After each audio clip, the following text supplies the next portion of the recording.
Hi all, in this brief tech in only a few minutes, we're going to look at a corresponding video to show you how to make the Christmas tree share that I will be sending out today also for the holiday week.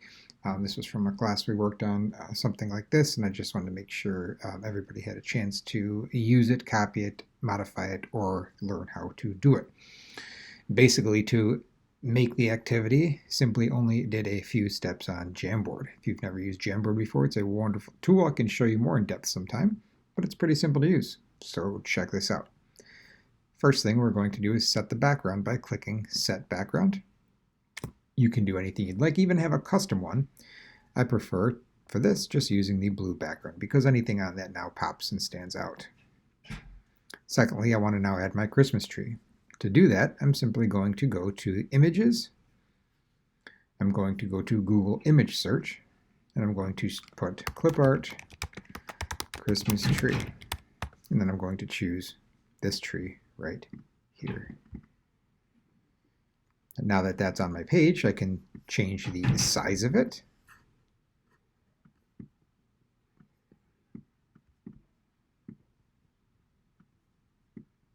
And once you're happy with the size, just leave it as is. For purposes of this activity, I want to have a static background that's not movable. So now I want to add the ornaments on my tree where the ornaments are going to go. I just want a placeholder for the ornaments. To do that, I'm simply going over here and I'm adding circles to my page. I'm going to copy and paste this several times.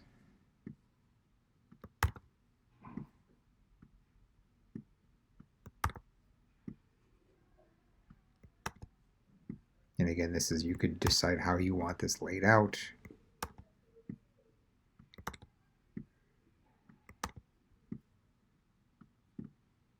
I'm just going to leave it like that for now. Now this is still movable content on my page, but if I want this to be static and not ever moved, this is how you can do that. I'm going to go to Command-Shift-4, and I'm simply going to take a screenshot of this.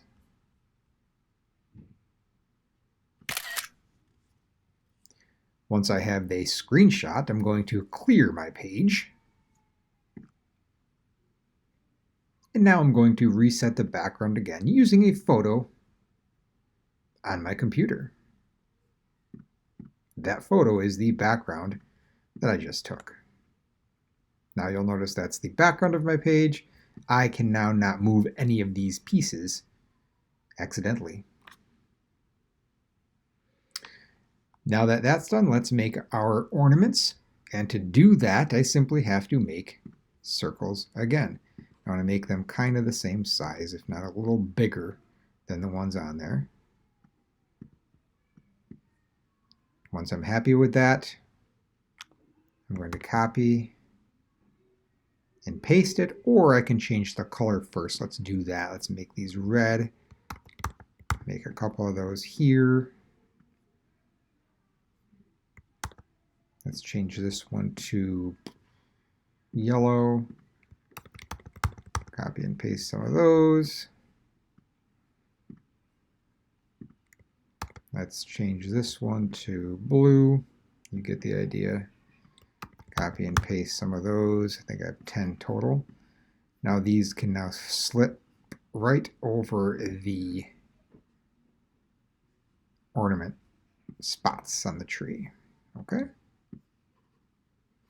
Now last but not least, we need to add something into the ornament spot.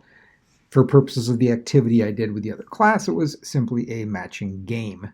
You can have images, you can have letters, you could have words, you could have numbers, kids' faces, staff faces, anything you want to put in the ornament to make the game or activity you're trying to make. For purposes of this, I'm just going to show you using random holiday objects for a matching game. Again, go back to my image. I'm going to search some holiday themed pictures. Let's do Rudolph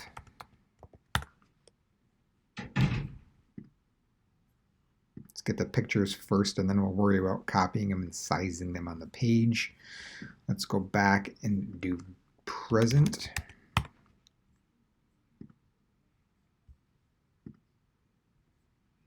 And 3 more. Let's do sleigh.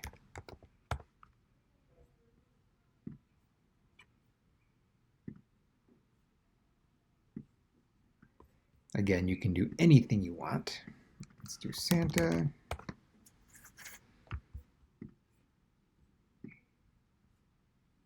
And last but not least, let's do candy cane.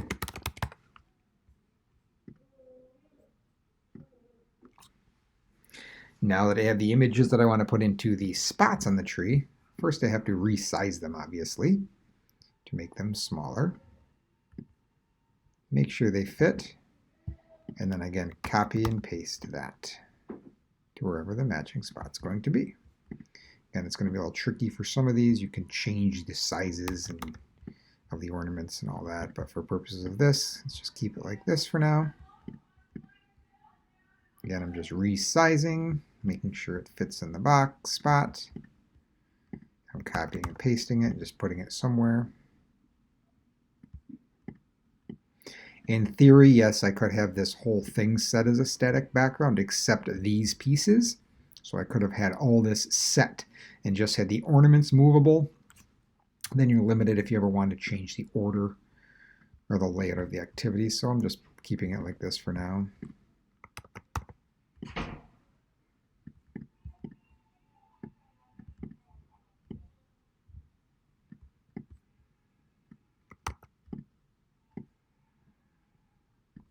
Now once I have everything in where I want it, I can bring over my ornaments to cover it up. You may run into an issue where it's not the top layer of the activity. In order to fix that, you can select the ornaments. Simply go to Order and bring them to the front. So now they are in the front. Bring to the front, just like that. Once you are done, you have a tree. Looks just like a static image tree, but when you go to move the pieces, you'll notice that there are items behind the ornaments, and you can play the matching game or any other type of game you can conceive with this type of setup. You could have words back there, you could have similarities, you could have things that go together, matching pairs, anything that you can think of that fits into an activity like this. This was happened to be just for kind of like a matching game and just showing you the tech involved to get there. But as you'll see, the Jamboard pretty easy to use. A lot of repetitiveness to make the activity, but once it's done, fully customizable. Now you can change these images in here and so on and so forth. I will add a copy of this activity. That way you can modify the colors and things like that. You can modify the items behind the ornaments. You could even find ornaments and use them instead of using these circles, but I kind of just like to do it like that to keep it all within Jamboard except for the other clip art.